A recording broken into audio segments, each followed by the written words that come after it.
സഹകാരി rice പ്ലസിൻ്റെ ത്രയം സീരീസിലെ മറ്റൊരു എപ്പിസോഡിലേക്ക് എല്ലാ പ്രിയപ്പെട്ട പഠിതാക്കൾക്കും ഒരിക്കൽ കൂടി ഹൃദ്യമായ സ്വാഗതം.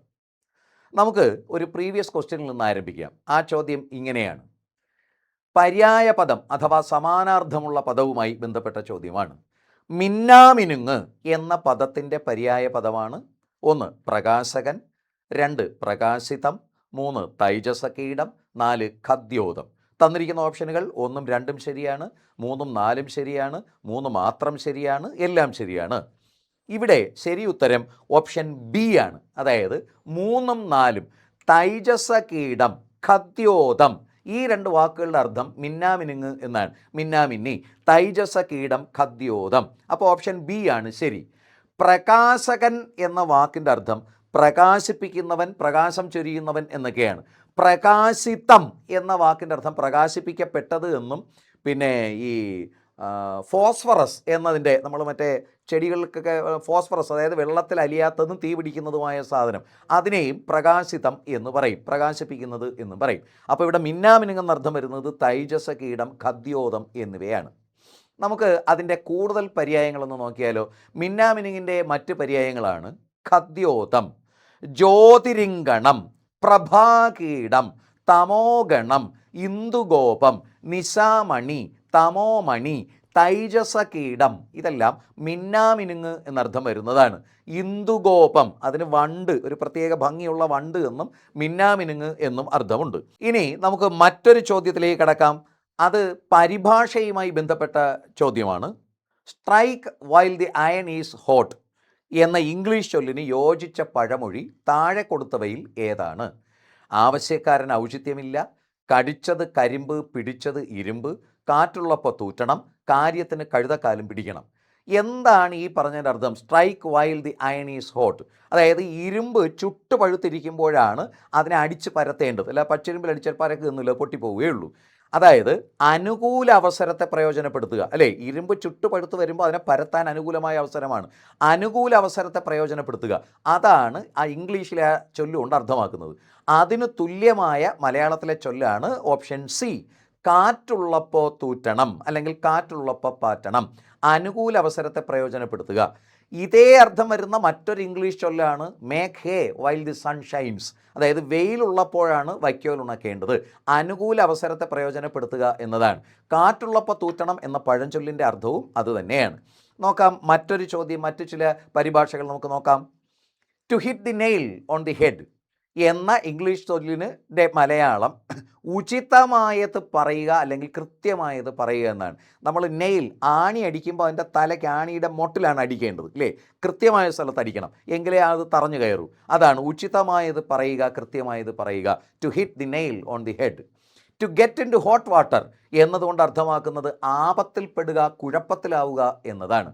എന്നാൽ to turn over a new leaf എന്നതിന് പുതിയ തുടക്കം നൽകുക എന്നാണ്. To turn over a new leaf, ഒരു പുതിയ പേജ് ആരംഭിക്കുക, ഒരു പുതിയ അധ്യായം ആരംഭിക്കുക, ഒരു പുതിയ തുടക്കം നൽകുക, അതാണ്.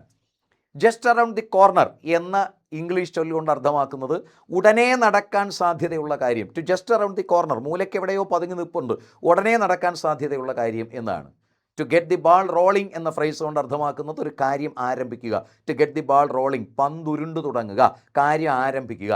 A snake in the grass, കപട സുഹൃത്ത് എന്നതാണ് അതുകൊണ്ട് അർത്ഥമാക്കുന്നത്. അതായത് പുല്ലിൽ പതുങ്ങിയിരിക്കുന്ന ഉരകം, പാമ്പ്, അപ്പോൾ അത് കപട സുഹൃത്താണ്. അതാണ് സ്നേക്ക് ഇൻ ദി ഗ്രാസ്, കപട സുഹൃത്ത് എന്നാണ് ആ ചൊല്ലുകൊണ്ട് അർത്ഥമാക്കുന്നത്. മറ്റ് ചില ചോദ്യങ്ങൾ നോക്കാം. Rome was not built in a day എന്ന പഴഞ്ചൊല്ല് കൊണ്ട് അർത്ഥമാക്കുന്നത് എന്ത്? അതിബുദ്ധിയുള്ളവർക്ക് കഠിന പ്രയത്നം ആവശ്യമില്ല, സ്ഥിരോത്സാഹിക്ക് നിരന്തരമായ പരിശീലനം ആവശ്യമില്ല, നിരന്തരമായ പ്രയത്നം വിജയത്തിലെത്തിക്കും, റോമാ സാമ്രാജ്യം നിർമ്മിച്ചത് ഒരു ദിവസമല്ല. ഇവിടെ ഈ നോക്കൂ, Rome was not built in a day എന്ന പഴഞ്ചൊല്ലുകൊണ്ട് അർത്ഥമാക്കുന്നത് റോമാ സാമ്രാജ്യം നിർമ്മിച്ചത് ഒരു ദിവസമല്ല എന്നതാണ്. അതായത് റോമാ സാമ്രാജ്യം ലോകത്തിലെ വളരെ ശക്തവും പ്രബലവുമായൊരു സാമ്രാജ്യമാണ്. പക്ഷേ ഒരു സുപ്രഭാതത്തിലല്ല അതുണ്ടായത്. അതെന്ത് ചെയ്താണ്? നിരന്തരമായ പരിശീലനത്തിലൂടെ, നിരന്തരമായ പ്രയത്നത്തിലൂടെയാണ് നേടിയെടുത്തത്. കുറേ കാലം കൊണ്ടാണ് നേടിയെടുത്തത്. അപ്പോൾ അവിടെ യഥാർത്ഥത്തിൽ ഈ രണ്ടുത്തരം വരും. എങ്ങനെയാണെന്ന് പറയാം.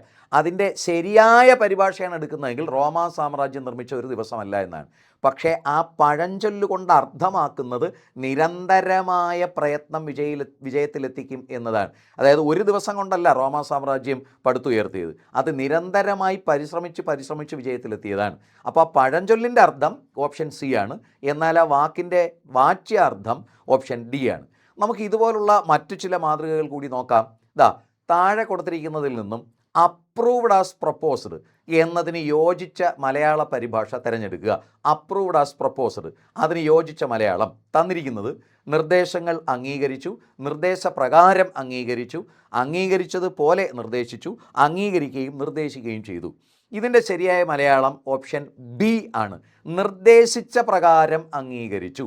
അപ്രൂവ്ഡ് ആസ് പ്രൊപ്പോസ്ഡ്, നിർദ്ദേശിച്ച പ്രകാരം അംഗീകരിച്ചു എന്നതാണ് അതിൻ്റെ ശരി ഉത്തരം. നോക്കൂ, അതുപോലെയുള്ള മറ്റു ചില സമാന പ്രയോഗങ്ങൾ. ടു സ്മെൽ എ റാറ്റ് എന്നതുകൊണ്ട് അർത്ഥമാക്കുന്നത് സംശയാസ്പദം എന്നതാണ്. ടു സ്മെൽ എ റാറ്റ്, സംശയാസ്പദം. എന്നാൽ to make castles in the air, മലർപ്പൊടിക്കാരൻ്റെ സ്വപ്നം. കാസിൽ എന്നതിന് കോട്ട എന്നാണ്, അപ്പോൾ ആകാശക്കോട്ട കെട്ടുക, അതാണ് മലർപ്പൊടിക്കാരൻ്റെ സ്വപ്നം. To make up one's mind എന്നതിന് തീരുമാനത്തിലെത്തുക, ഉറച്ച ദൃഢമായ തീരുമാനത്തിലെത്തുക എന്നാണ്. To make up one's mind, മനസ്സിനെ സജ്ജമാക്കുക.